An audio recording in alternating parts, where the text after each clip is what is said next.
ការចំណាយនឹងការឡើងស្ទើរតែគុណនឹង2សម្រាប់បងប្អូនដែលមានគម្រោងទៅលេងនៅកោះតៃវ៉ាន់ដោយសារតែរដ្ឋាភិបាលតៃវ៉ាន់បានចេញសេចក្តីប្រកាសគឺអត់ឲ្យប្រជាជនកម្ពុជាយើងប្រើប្រាស់ Travel Authorized Certificate ចូលទៅលេងកោះតៃវ៉ាន់ទៀតនេះទេពីមុននៅពេលដែលយើងមាននៅទឹកដីការបស់ប្រទេសមហាអំណាចដូចជា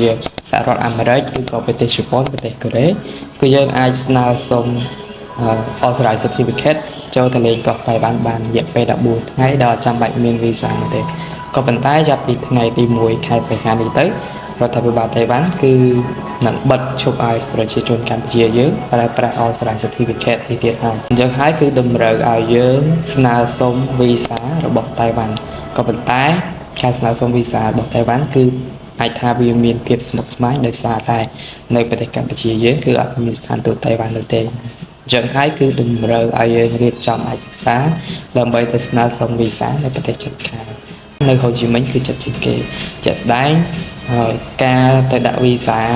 នៅប្រទេសគេមានការចំណាយច្រើនទាំងការ apply វីសាទាំងការធ្វើដំណើរពួកខ្ញុំផ្ទាល់គឺធ្លាប់បានស្នើសុំវីសាតៃវ៉ាន់ដែលរៀបចំឯកសាររត់ការទៅធ្វើនៅហូជីមិញនេះគឺជាវីសា original ដែលយើង apply ទៅកាន់កោះតៃវ៉ាន់ហើយមួយទៀតនេះគឺជា Authorized Certificate ដែលយើងស្នើសុំតាមរយៈអ៊ីនធឺណិតបានហើយខ្ញុំនឹងមកចែកម្លែកបទពិសោធន៍ខ្លះថាការ apply visa ទៅលេងកោះតៃវ៉ាន់ហ្នឹងតែការឯកសារអីខ្លះហើយវាមានដំណាក់កាលអីខ្លះដែលយើងត្រូវរៀបចំដែលយើងត្រូវមានអញ្ចឹងខាងនេះជាទម្រង់ដែលបទដែលយើងត្រូវយកមកបំពេញហើយយើងបំពេញទៅតាមលក្ខខណ្ឌមួយពីខាងស្ថានទូតគេដាក់ឲ្យហ្នឹងបន្តទៀតគឺតម្រូវការ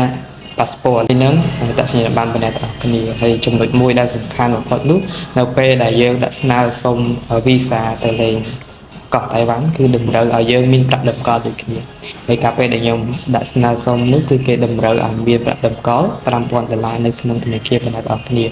ហើយបន្តទៀតយើងទៅឲ្យធនាគារគាត់ចេញពី bank statement បណ្ណទាំងអស់គ្នាហើយនឹងឲ្យគេសរសេរនៅទីតាំងស្ថានទូតដែលអ្នកគ្នាទៅដាក់ហ្នឹងគឺទីតាំងនៅហូជីមិញមានទីតាំងនៅកន្លែងណាចឹងទៅ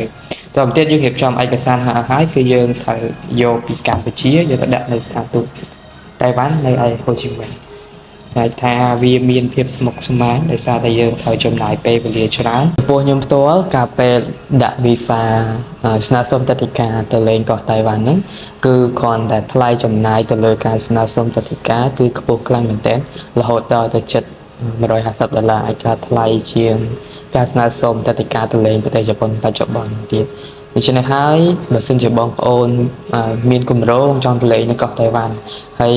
អត់ដឹងថាត្រូវរៀបចំឬក៏ស្នើសុំទឹកដីកាបែបណាបងប្អូនអាចស្វែងរកក្រុមហ៊ុនទេសចរឬក៏ខាង agency ដែលគាត់មានបទពិសោធន៍នៅក្នុងការរៀបចំ